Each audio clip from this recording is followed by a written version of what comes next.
Imagine if you go long after this uptrend.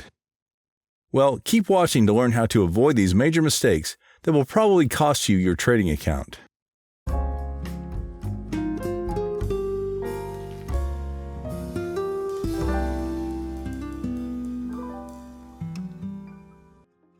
Hi traders! In today's video, we'll be covering how supply and resistance trading works, as well as going over a simple support and resistance trading strategy. To test how good you are in terms of trading support and resistance levels, we'll have a quiz at the end with real examples from the chart. Perhaps one of the most important aspects of Forex trading is understanding support and resistance. These two terms will become your foundation as you begin building your solid trading strategy.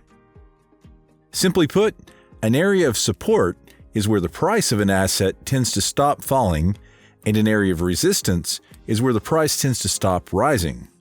But traders need more information about support and resistance beyond these simple definitions before they attempt to make trading decisions based on those areas in a chart.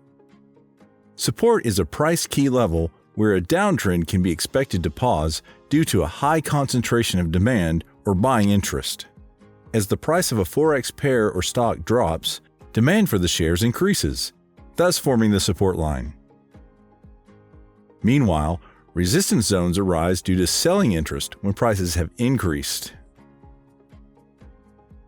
To use support and resistance effectively, you first need to understand how the price of Forex pairs typically move, so you can then interpret support and resistance from that framework. In general, support occurs where a downtrend is expected to pause due to a concentration of demand.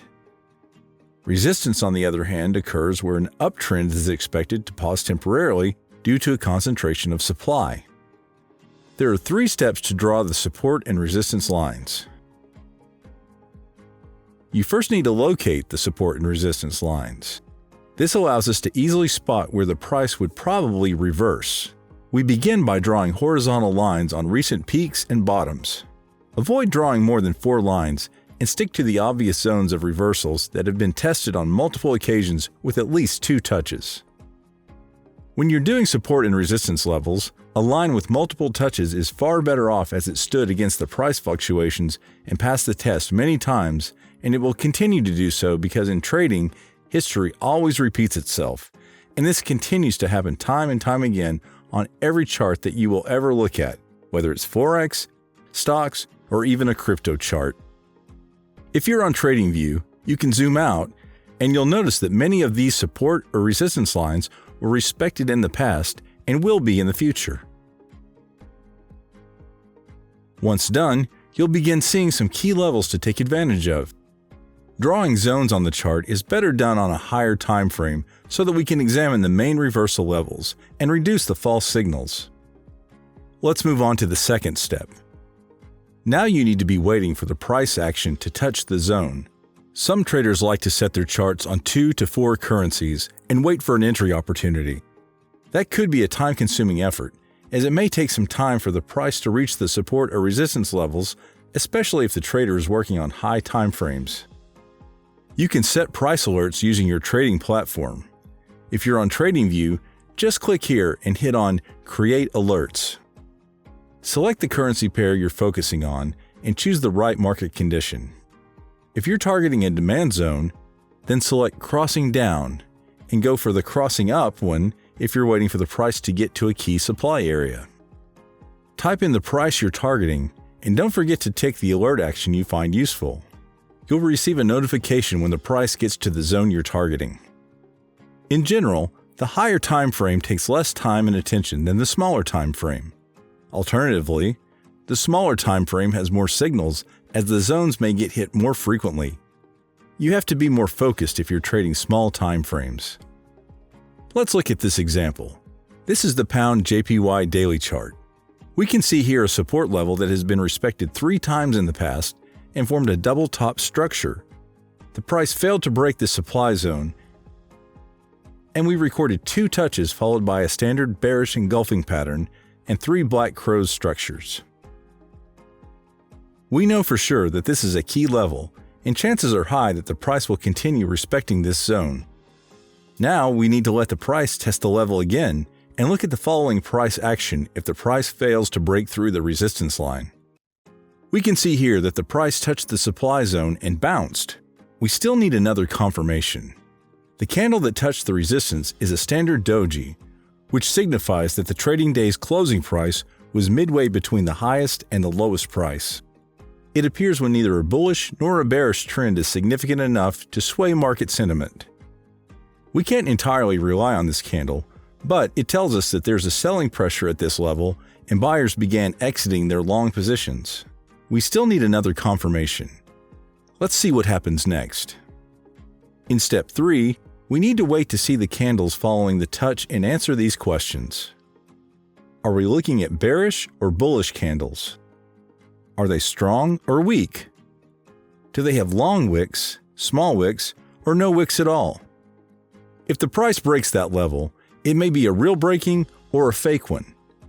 We also should see a strong piercing candle that effortlessly breaks that level to assure it will continue in the same way. We can notice a formation of 2 long bearish candles, followed by a bullish one, with a long upper tail, which means that although buyers tried to dominate a major part of the session, the sellers eventually managed to bring the price down. So in conclusion, there are high chances that a price reversal is about to form. The last thing to do is checking the lower time frames. Let's try the 4-hour chart. We can see that the resistance has also been respected here, and a double top has previously been recorded at the same zone. To avoid any surprises, you can also check out the event calendar to see whether there is any fundamental event with a high influence on this Forex pair. Now we can enter immediately or wait for a pullback to sell at the highest price possible. You can place a sell stop order a few pips below the price level. We can position our stop loss above the resistance or swing low and set our take profit a few pips above the near support level. That's a plus 450 pips profit. Now let's look at another example. This is the USD JPY 4-hour chart.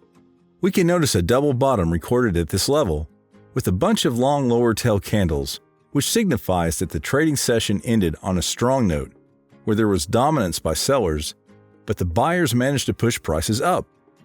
On top of that, the level was previously respected here as well. We know that we're dealing with a strong support zone. As we mentioned previously, we need to wait for another test before entering the market. The price tested the support zone again, followed by a bullish engulfing pattern. That's a second confirmation. Let's look at the following candles. We recorded 3 bearish candles, starting with a gravestone doji candle, which is a bearish reversal candlestick that mostly occurs at the top of uptrends. Personally, I won't enter this trade for 2 reasons. First, it's because of the gravestone doji and the 2 following bearish candles with short tails, which is indicative of trading that was mostly held between open and close prices of that period, so there's a chance for a price reversal. The second reason is the supply zone, which is not that far from the entry. If I enter with a buy stop order, I would be obliged to go for a low risk-to-reward ratio of 1-to-1. Remember that all traders have losing trades, but a successful one manages to make some profit, even if the success rate is below 50%. Well, I wasn't right here as the price ended up respecting the supply zone and bounced up. That was a risky one anyways. Well, let's look at some other setups. You can analyze them and decide whether we should enter the market or not.